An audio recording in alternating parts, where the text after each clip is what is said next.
মনোবীক্ষণ polyclinic, চিকিৎসার জগতে এক দশক। এখন এখানে সব বিষয়ে ডাক্তারবাবু এক ছাদের তলায়। ফোন করুন 7477799515 এই নম্বরে। 1 সেপ্টেম্বর মুর্শিদাবাদ জেলায় মুর্শিদাবাদ সুইমিং অ্যাসোসিয়েশনের পক্ষ থেকে আয়োজন করা হয়েছে 19 কিলোমিটার এবং 81 কিলোমিটার 78তম সন্তরণ প্রতিযোগিতার। তার আগে আজ শনিবার এসে পৌঁছলেন বিভিন্ন রাজ্যের প্রতিযোগীরা।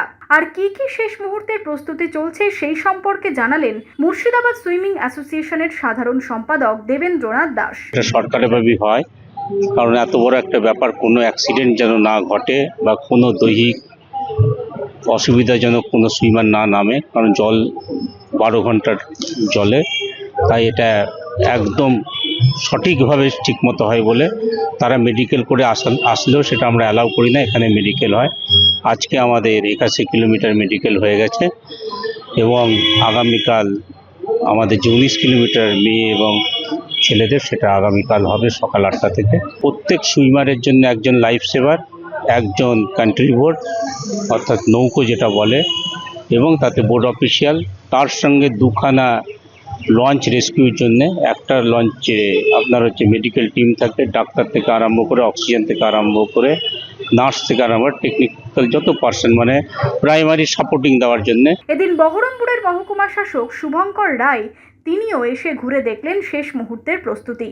জলে এবং আমাদের স্থলে দুই জায়গাতেই সিকিউরিটি অ্যারেঞ্জমেন্ট কি থাকছে, বা যেহেতু ভিড় হবে একটা, পাশাপাশি যারা সুইমার আছেন তারাও ওখানে থাকবেন, জলে আসবেন, অনেকটা দূর থেকে আসবেন। তো এই পুরো ব্যাপারটা একটু দেখার জন্য এসেছি। ওনারা এখানে যারা অর্গানাইজার যারা আছেন এবং এই অ্যাসোসিয়েশনের যারা অফিস বেয়ারাররা ওনারা আছেন, তো কথা বললাম, আশা করছি অ্যারেঞ্জমেন্ট সবই ঠিকঠাক থাকবে। ফরেস্টকেও ইনভলভ করা হয়েছে, মেডিকেল টিমও থাকছে, পুলিশের তরফ থেকে যা যা মেজার্স নেওয়ার সেগুলো থাকছে। তো আশা করছি প্রোগ্রামটা ঠিকঠাকই হবে।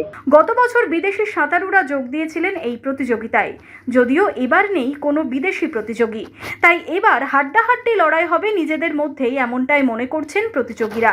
বহরমপুর থেকে ঋত্বিক দেবনাথ, রামচন্দ্র বিশ্বাসের রিপোর্ট, ইমাজিন কমিউনিটি মিডিয়া।